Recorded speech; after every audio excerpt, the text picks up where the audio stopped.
আজকে সকালের খাবার এখানে পাউরুটি, গোলমরিচের গুঁড়ো আর চিজ দিয়ে নিয়ে নিয়েছি।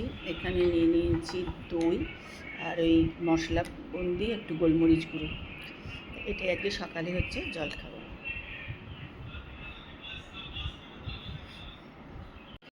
ফুলধারে বৃষ্টি পড়ছে, রাস্তায় একটু একটু জল জমা শুরুও হয়ে গেছে, অল্প অল্প জল জমতেও শুরু করে দিয়েছে, কারণ প্রচণ্ড জোর বৃষ্টি পড়ছে।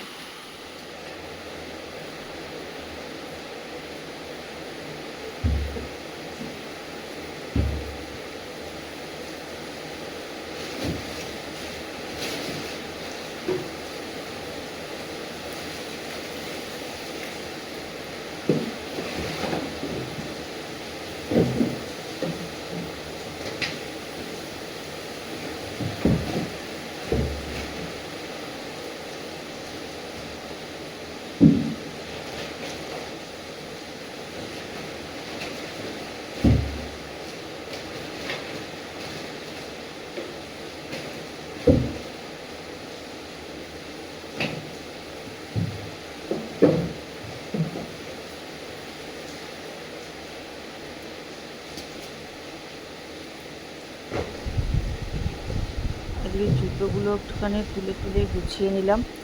আসার পর থেকে সব জুতো টুতো পরিষ্কার করে রাখা হয়েছিল, কিন্তু জুতোর বাস্কেট খোলা হচ্ছিল না। যাই হোক, আজকে চলো একটুখানি সব গুছিয়ে নিলাম। আর ওদিকে নিচের ঘরও পরিষ্কার হয়েছিল, সে সমস্ত কিছু জামা কাপড় এখানে ছিল, সেগুলো নিয়ে এখন ওপরে এসে রান্নাঘরে ঢুকেই শুরু করে দিলাম চিমনিটা একটু পরিষ্কার করতে। অনেক দিন চিমনিও পরিষ্কার করা হয়নি, আর চিমনি পরিষ্কার করে যারা তাদের আসার কথা ছিল, কিন্তু এখনও পর্যন্ত তারা আসেনি। আমি একটু ওপর ওপর মুছে নিলাম।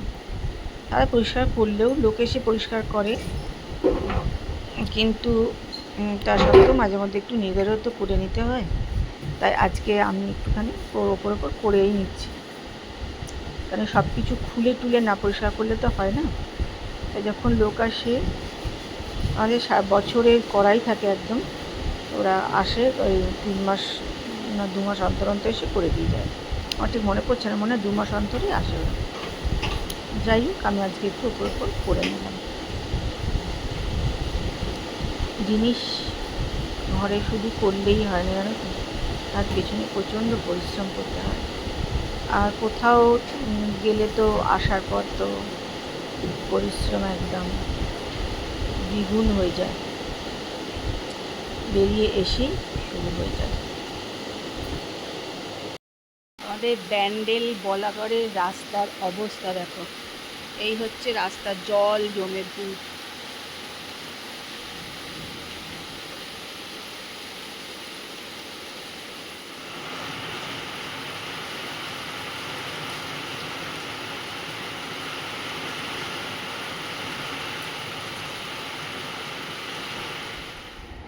এখন বাজে 3:30, ওই দীপাও গেল আর আমি এলাম ঘরে। মানে বৃষ্টি তো আজকে তো নাজেহাল, মানে চারিধারে জল হয়ে গেছিলো, সামনের বারান্দা ভেতরে ঘর অবধি চলে এসছে, নিচে তো মানে গেট অবধি ভর্তি জল, নিচে গেটের অবধি কি গেট ছাড়িয়ে জল ভেতরে চলে এসেছিলো আজকে। তো ভাবছিলাম দীপা হয়তো আসবেই না, এটা ভাবছিলাম যে আসতে পারবে না হয়তো, তা যাই হোক এসছে, ও ভিজে গেছিলো পুরো, এসে কাজ করে দিয়ে ও তো চলে গেছে, আমিও খেয়ে নিলাম, ও খেয়ে দিয়ে নিয়ে চলে গেল আর আমিও খেয়ে দিয়ে এলাম ঘরে। কালকে মৌরি টৌরি সব ভিজিয়ে রেখে দিয়েছিলাম, অনেক দিন ধরে ভেজানো হচ্ছে না, কালকে ভিজিয়েছিলাম, তো এখন একটুখানি উষ্ণ উষ্ণটা গরম করে নিয়ে এলাম। এটা আসলে সকালে খেলে ভালো হয়, একদম খালি পেটে। সে আর আমার হয় না জানো তো, সকালবেলায় সকালে উঠে এলটক্সিন যেহেতু খাই, সেহেতু আর ওসব এইগুলো আর কিছু খাওয়া দাওয়া সকালে উঠে খালি পেটে হয় না আমার, তা আমি এই সময়ই খাই, দুপুরবেলায় গরম করে খেয়ে নিই। এখন এটা একটুখানি খাবো, খেয়ে দিয়ে নিয়ে তারপরে বসে বসে টিভি দেখবো। পায়ের ব্যথাটা একটু কমেছে, ওই জন্য আজকেও আবার একটু যে ব্যথার যে একটা আমার ওষুধ আছে ওইটা মালিশ করে একটু শেক করব। দুদিন প্রচণ্ড ব্যথা হয়েছিল, মানে খুব কষ্ট হয়েছিল দুদিন, এত ব্যথা করছিল, যাই হোক কমেছে, অনেকটাই কমে গেছে ব্যথাটা। আসলে ব্যথা হলো বলেই যে একদম সারাদিন শুয়ে থাকবো এ তো হয় না, না এ তো সম্ভবই হয় না যে ব্যথা বলে আমি একদম সারাদিন আর উঠবো না শুয়ে থাকবো, সে তো একদম সম্ভব হয় না, আর সম্ভব হলেও করতেও পারবো না, ওরকম একদম সারাদিন শুয়ে থাকবো, উঠবো না, অভ্যাস খারাপ হয়ে গেছে, ঘরদোর নোংরা থাকবে, পরিষ্কার হবে না, ওইসব থাকতেও পারি না, অভ্যাস খুব খারাপ হয়ে গেছে। তাই চলো ওইটা খেয়ে নিই, খেয়ে একটু বসে রেস্ট করি। আর প্রচণ্ড বৃষ্টি হলো, এখন ডাকছি ঠাকুর আর বৃষ্টি দিও না, কিন্তু মেঘ করেই আছে, যে আর ভাল লাগছে না, আর না কি মানে চারিধারে জলে থাপ হয়ে গেছে। চলো আজকে আমরা খাবো হচ্ছে একটু চিড়ে ভাজা, ঘি দিয়ে চিড়ে ভাজা।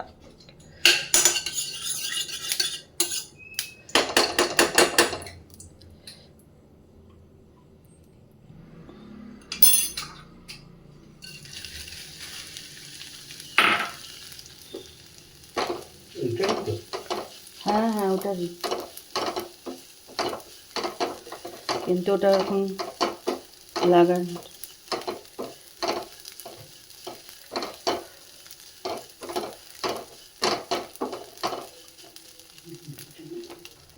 চলো আমি একটুখানি বাদামও ভেজে নিলাম। চিড়ে ভাজা, বাদাম ভাজা, গোলমরিচ গুঁড়ো নুন দিয়ে নিয়ে চলে এলাম, তারপর শুধু গোলমরিচ গুঁড়ো বাদাম ভাজা খাইনি, এমনি চিড়ে গোলমরিচ দিয়ে খেয়েছি, একটুখানি বাদাম দিয়ে খাচ্ছি।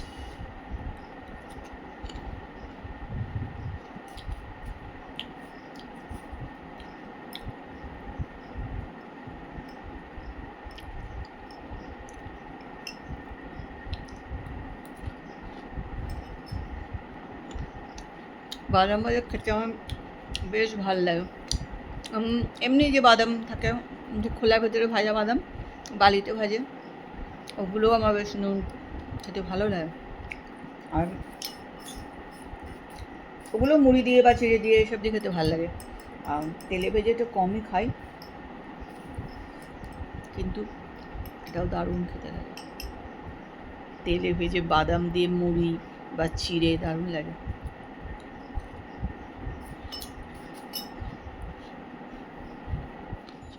এখন বাজে 10:30। এখন খাওয়া দাওয়া করবো, সব গরম টরম করে নিয়ে চলে এসেছি। এই যে সন্ধেবেলার দিকে কি আবার একবার বৃষ্টি হয়েছে? ছাদটা একদম ভেজা এখনো, ছাদে ওই দিকটা দেখছি আবার ভেজা ভেজা, তাই ভাবলাম যে হয়তো গুড়ি গুড়ি বৃষ্টি হয়েছে, আমরা হয়তো খেয়ালই করিনি। ছাদটা ভেজা ভেজা দেখছি, তাই জন্য। তো চলো খাওয়া দাওয়া করে নিই। তো খাওয়া দাওয়া তো হয়ে গেছে, চলে এসেছি এখন রান্নাঘরের কাজকর্ম করতে। এখন রান্নাঘর পরিষ্কার করব।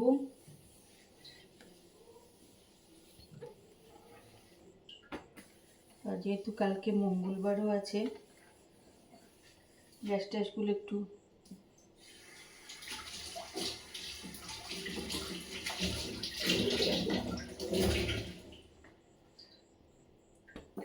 সব পরিষ্কার টরিষ্কার করে নেব।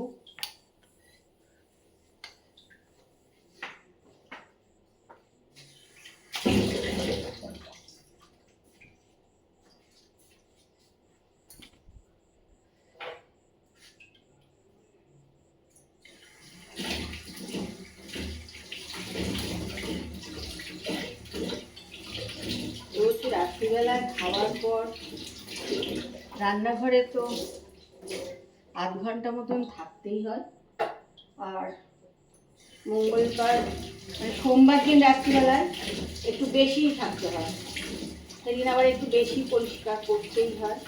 অন্য দিনটাও মোটামুটি একটু করলেই হয়ে যায়, কিন্তু সোমবার দিনে সেটা করলে হয় না, ভালো করেই করতে হয়। একদিকে কী হয় বলতো, রান্নাঘরটা পরিষ্কার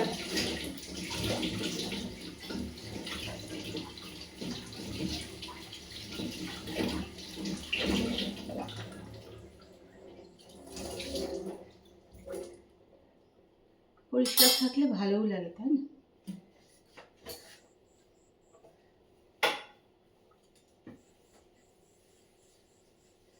আর আমাদের ছোট থেকে মানে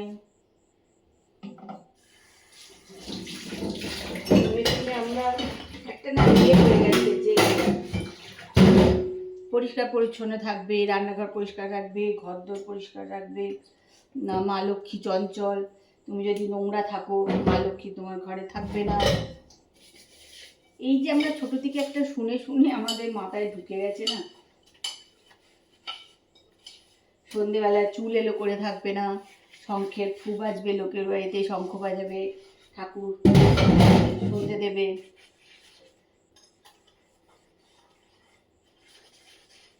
সন্ধেবেলা হলে আমাদের শুয়ে থাকা, উঠো বড় সন্ধেবেলা কেউ শোবে না।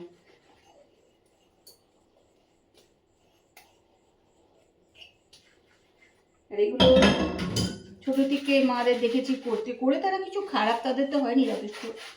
আমার তো মনে হয় না যে তাদের কিছু খারাপ হয়েছে, ভালোই তো হয়েছে, তাই না? আর সবথেকে বড় কথা, পরিষ্কার হয়েছে তাহলে নিজেরও ভালো লাগে, এই আর কি।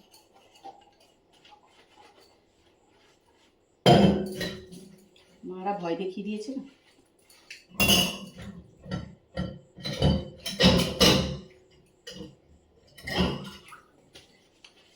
আর আমার তো একটু বেশ ভালোই লাগে গোছ গাছ করে সব কিছু রাখতে পারলে।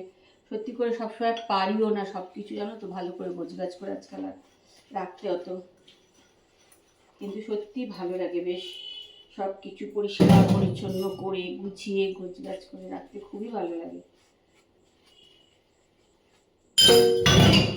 কিন্তু আজকাল সত্যি অত পারি না করতে বলে, নিজেরই মাঝে মাঝে খারাপ লাগে। আজকে অনেক কাঁচের বাসন হয়ে গেছে, জানো তো।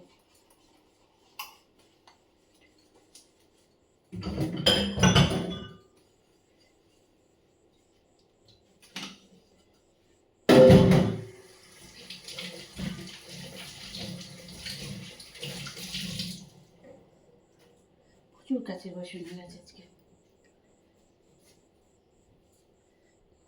মোটামুটি রান্নাঘর পরিষ্কার হয়ে গেল। এই যে সব বেসিন টেসিনে সব ধোয়া হয়ে গেছে, সব হয়ে গেছে।